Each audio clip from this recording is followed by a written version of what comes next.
प्यारे बच्चों, centre of mass तक भी सब समाप्त। और जिस हिसाब से आपकी बुक्स वगैरह हैं उसके तहत अंतिम चैप्टर बचता है ग्रेविटेशन। शायद इसके पास सेकंड वॉल्यूम शुरू हो जाता होगा।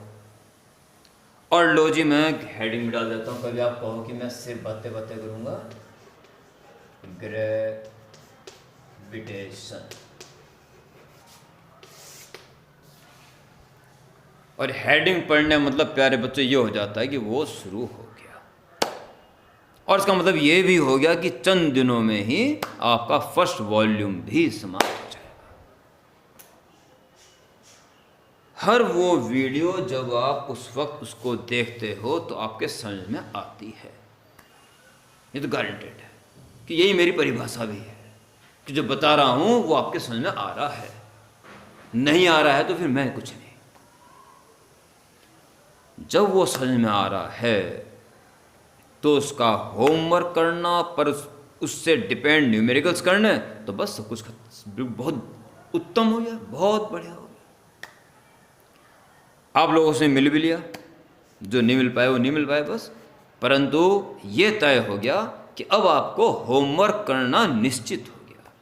अब आप नहीं भी चाहोगे तब भी आपको होमवर्क करना पड़ेगा और करना चाहिए भी।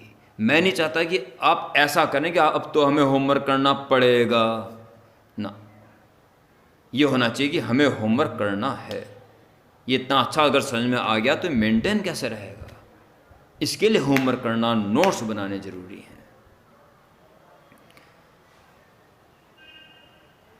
आपकी मीटिंग के बाद भी 2 दिन का टाइम दे दिया गया था कि आप जितने होमवर्क कर सकते हैं करें और सेंटर ऑफ मास पे डिपेंड क्वेश्चन करें। वो आप अभी करते रह सकते हो, क्योंकि ग्रेविटेशन के जो नोट्स आएंगे उससे संबंधित अभी न्यूमेरिकल्स नहीं आएंगे। इसलिए आप प्यारे बच्चों इसके नोट्स तो बनाते ही तुरंत मेरे व्हाट्सएप पे डाल दो, मतलब ग्रुप में डाल दो, एकदम इमीडिएट, जितना जल्दी हो सके। और पुराने न्यूमेरिकल्स करते रहो। आप अभी एक अच्छे लेवल पे नहीं पहुंचे हो। ग्रेविटेशन इस चैप्टर की प्यारे बच्चों शुरुआत होती है न्यूटन के यूनिवर्सल लॉ, जो बेहद काम आया एस्ट्रोनॉलजी में। और ये बात जो यूनिवर्सल वर्ड यूज कर दिया तो ये हर चीज पे ही लागू हो गया। एक पत्थर, एक ईंट, ये चौक, वो पेन, ये मार्कर, वो बोर्ड, वो प्लैनेट, और वो जुपिटर, और वो मार्स, और ये अर्थ, और ये पत्थर, और वो गमला, और वो जाने क्या क्या, सबके ऊपर ये लागू होता है। कोई भी ऑब्जेक्ट अगर आसपास हैं तो उनके बीच में एक फोर्स ऑफ अट्रैक्शन तो लग ही रहा है।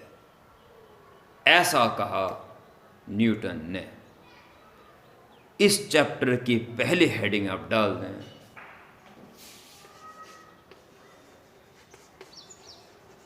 Newton's universal law of gravitation. Newton's universal law of gravitation.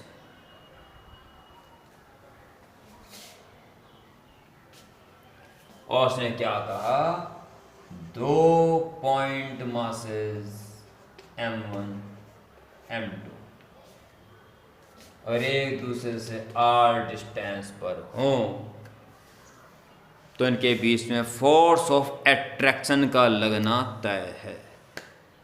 लगेगा ही लगेगा। वो मैं बताना, सुन लेना, जब मैं कहूँगा ऐसे लिखना तब लिखना, जब तसल्ली हो जाएगी हाँ कैसे लिखना है।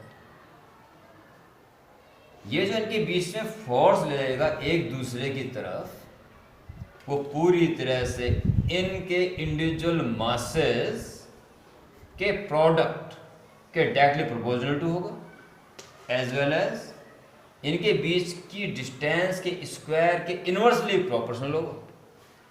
और दूसरी बात, चूंकि वेक्टर क्वांटिटी है डायरेक्शन बतानी पड़ेगी। दोनों पॉइंट मासेस को ज्वाइन करने वाली लाइन को फॉलो करेगी, इससे टेढ़ी नहीं हो पाएगी, इसी की सीधे में होगी। इन तीनों बातों को, इसको और डायरेक्शन को जोड़ के इसका लॉ तैयार हो जाता है। ठीक, हेडिंग डाल के आप पहले स्टेटमेंट लिखें, तब ये डायग्राम बना के पहले मेन हेडिंग के नीचे statement. According to this law the force of attraction between two stationary point masses is directly proportional to the product of their masses and inversely proportional to the square of distance between two masses, and the direction of this force is always along the line joining two masses। ये statement दोबारा सुन लेना, चाहे लिखना। इस statement के बाद ये diagram बनेगा छोटा सा, फिर ये लिखा जाएगा, फिर कंबाइन कर दोगे m1 m2 upon r square, और फिर प्रोपोर्शनल टू हटा के कांस्टेंट लगेगा।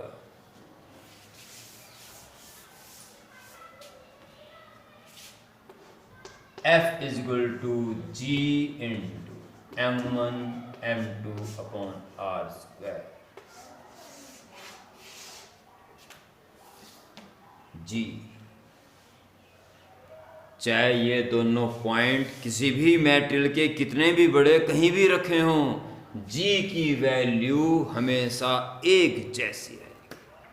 इस कारण इसको बोलते हैं universal constant, universal gravitational constant. Okay, where G is universal gravitational constant,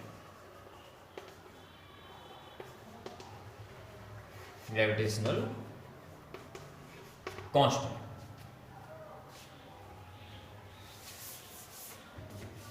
आप 11th क्लास में हो, जब भी वो पेपर, वो टेस्ट, वो एग्जाम होगा जिसमें ग्रेविटेशन आपके सिलेबस में होगा, तो प्यारे बच्चों इसकी यूनिट एंड डायमेंशंस लाजमी आएगी। इट्स यूनिट ऑफ जी लाजमी आएगी, इंपॉर्टेंट है। इसमें ये नहीं कठिन है, कठिन तो फिजिक्स में कुछ भी नहीं है, इंपॉर्टेंट है। तो न्यूटन के साथ इंटू में जाएगा मीटर स्क्वायर, और अपॉन में आएगा केजी इंटू केजी स्क्वायर। लो जी, होगी जी की यूनिट के क्या करना, न्यूटन मीटर स्क्वायर पर केजी स्क्वायर। एंड डायमेंशन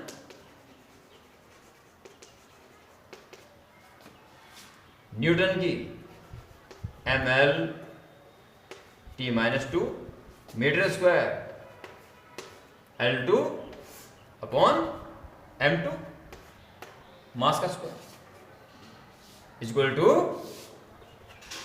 1 और 2 नीचे m-1 L3 और t-2। एक मिनट, हाँ फोन आ गया था एक। तो यह है यूनिवर्सल ग्रेविटेशन लॉ। प्यारे बच्चों, इस लॉ की फीलिंग करना और अगली वीडियो बढ़िया तरह समझनी है। ग्रेविटेशन शुरू हो गया, अगर आपके स्कूल्स में ये पढ़ा दिया गया होगा तो आप ऑलरेडी आपको पता होगा कि कितना इंपॉर्टेंट चैप्टर और क्या क्या आएगा अभी। Planetary motion, satellite motion, artificial satellite, क्या क्या आएगा। और वो एक्सेलरेशन ड्यू टू ग्रेविटी पूरे विकराल लूप के साथ आएगा, और शुरुआत सारी यहीं से हो रही है। देखिए मैंने आज क्या कहा, दो ऑब्जेक्ट कहीं भी हो फोर्स लगना तय है। ये मेरी 5 उंगलियां हैं, सब एक दूसरे पे, ये उस पे, आप पे, मेरे पे, ये सब पे फोर्स लग रहा है। अगर मैंने मात्र यूं कर लिया तो डिस्टेंस से इन ऑब्जेक्ट्स की बीच की कम होगी, कहीं ना कहीं नेचर में फोर्सेस पे फर्क पड़ेगा। Try to understand. मून और अर्थ के बीच भी यही फोर्स काम कर रहा है, सन और तमाम प्लैनेट्स के बीच भी यही फोर्स काम कर रहा है। ये ना होता तो सेंट्रीपिटल फोर्स ना मिलता और ये प्लैनेटरी मोशन अराउंड द सन संभव ना होता। इसको आप अच्छी तरह फील करें इसको, ताकि अब हम इस कैपिटल जी का small G acceleration due to gravity से कनेक्शन करके अब स्मॉल जी के बारे में एक अच्छी पढ़ाई, एक deeply study layer to layer कर सकें। वैसे भी ग्रेड से एकदम से स्टार्ट करा दिया मैंने अचानक बिना नोटिस दिए, इसलिए इस वीडियो को मैं यहीं पर रोक देता हूँ। यहाँ तक के नोट्स बना के तो तुरंत डाल दो, जितना जल्दी हो सके डाल दो, नहीं तो मुझे अनाउंस करना पड़ेगा ग्रुप में ही कि इन बच्चों के न्यूमेरिकल्स नहीं आ रहे हैं। ओके, तो इस काम को अपडेट करो और जो फीलिंग करेगा फीलिंग करें इस चैप्टर की, क्या क्या पढ़ेंगे हम, जो हो चुका उसको प्रैक्टिकली समझें। ठीक, अगर वीडियो के बिल्कुल तैयार हैं, जल्दी पहुंचेगी वो, उसमें टाइम लगेगा। ठीक है, ओके, जय हिंद।